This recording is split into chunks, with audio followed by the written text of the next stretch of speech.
আসসালামু আলাইকুম। RS Bangla news 24 এ আপনাদের স্বাগতম। সঙ্গে আছি আমি মোহাম্মদ রিজাউল হাওলাদার।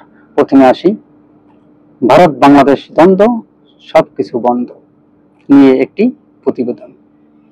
ভারত বাংলাদেশ দ্বন্দ্ব সবকিছুই বন্ধ শিরোনামে 1971 থেকে 2025 সাল পর্যন্ত দুই দেশের সম্পর্কের পূর্ণ ইতিহাস, দ্বন্দ্ব, সহযোগিতা এবং বর্তমান টানাপোড়েন নিয়ে একটি বিশ্লেষণধর্মী আরএস বাংলা নিউজ 20 এর দর্শকের চোখে জল এনে দিতে পারে, আবার প্রশ্ন জাগতে পারে, এত আত্মত্যাগ করে স্বাধীনতা এনে যে সম্পর্ক তৈরি হয়েছিল আজ তা কি ভেঙে যাচ্ছে? আসুন বিস্তারিত আলোচনা করি। ভারত বাংলাদেশ দ্বন্দ্ব সবকিছুই বন্ধ 1971 থেকে 2025 সাল পর্যন্ত সম্পর্কের অজানা অধ্যায়। উদ্দেশ্য: ভারত বাংলাদেশ ঐতিহাসিক সম্পর্ক, দ্বন্দ্ব, বিশ্বাসভঙ্গ, কূটনীতি ও ভবিষ্যতের রূপরেখা তুলে ধরা হলো।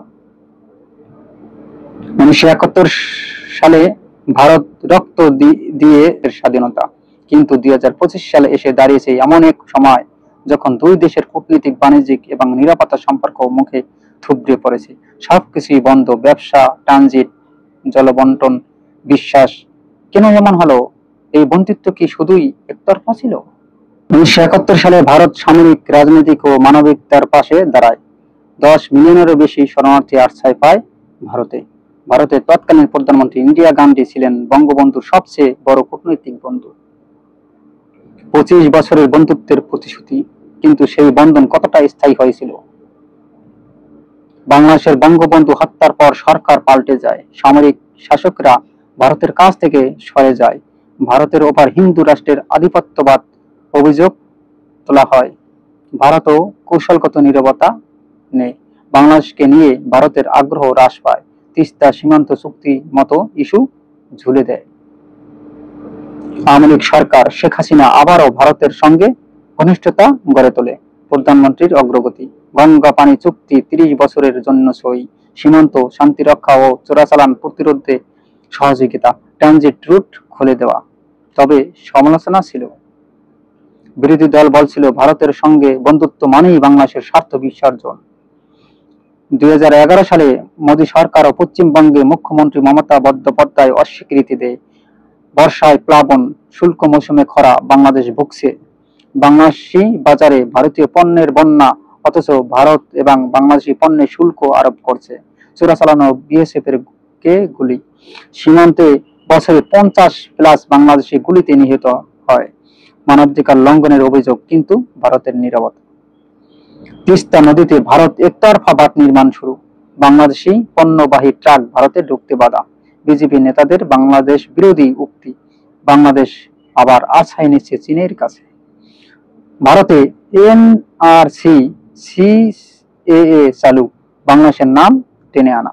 বাংলাদেশ ভারত বিরোধী মিছিল, ভারতীয় হাই কমিশন ঘেরাও এবং ভাঙচুর। দুই দেশের মধ্যে গভীর অবিশ্বাস তৈরি হয়েছে। বন্ধুত্ব কেবল কাগজে, বাস্তবে কৌশলগত অসহযোগিতা চলেছে। বাংলাদেশ ভারতের পণ্য নিক, ট্রানজিট দিক, কিন্তু বিনিময় কিছুই দেয় না। পানি না, বাজার না, রাজনৈতিক সম্মানও না। বাংলাদেশ এখন বিকল্প খুঁজছে। চীন, তুরস্ক, মধ্যপ্রাচ্য। ভারতকে নতুন চোখে দেখা শুরু করেছে সাধারণ মানুষ।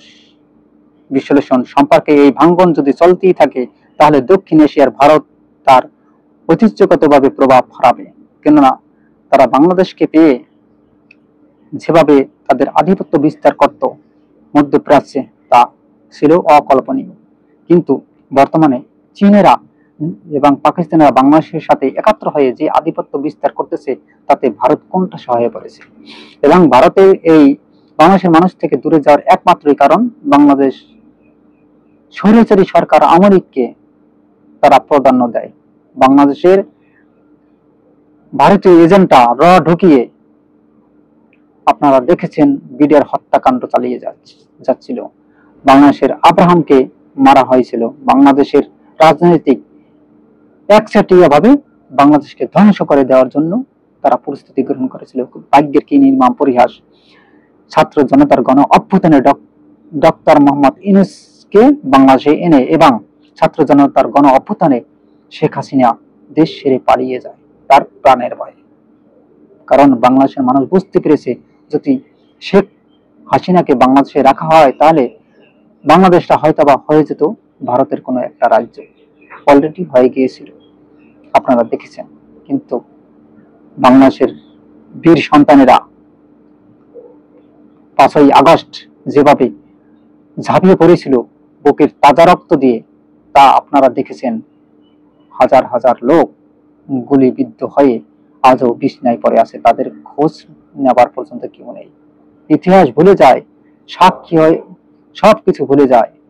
কিন্তু যেই বেচারারা চোখ হারিয়েছে, হাত পা হারিয়েছে এবং গুলি খেয়ে আসছে ও বিছনায় কাতরাছে, তাদের অবস্থা কি? তাদের রক্তের দাম দিতে হবে এই বাংলাদেশকে। 25 সালে বাংলাদেশ এক নতুন স্বাধীনতা পায় 24 সালে, সেই 5ই মে। আর আমরা সেই ফল ভোগ করি এখন 25 সালে, স্বাধীনতার নতুন স্বাদ।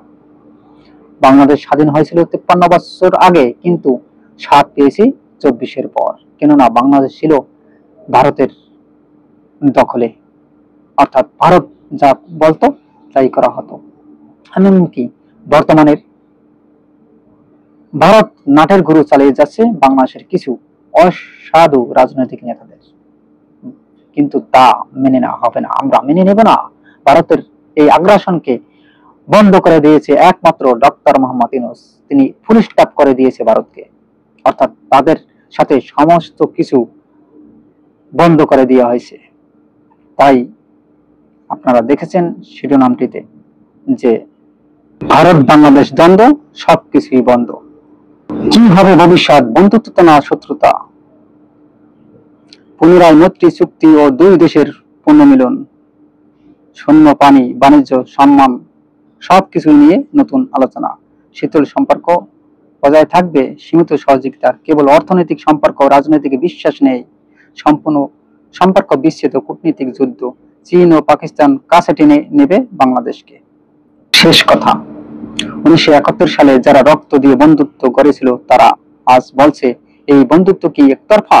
বাংলাদেশ কি নিজের স্বার্থেই এখন সম্পর্ক পুনর্মিলনের সময় এসেছে? আপনি কি মনে করেন, ভারত বাংলাদেশ সম্পর্ক কোথায় যাচ্ছে? নিচে কমেন্ট করুন, শেয়ার করুন, সাবস্ক্রাইব করুন। RS Bangla news 24। আমরা বলি না কেবল খবর, আমরা তুলে আনি প্রশ্ন। বাংলাদেশ এবং বাংলাদেশের সকল মানুষের শুভকামনা জানিয়ে আমি আমার ভিডিওটি এখানেই শেষ করছি। আসসালামু আলাইকুম ওয়া রাহমাতুল্লাহি।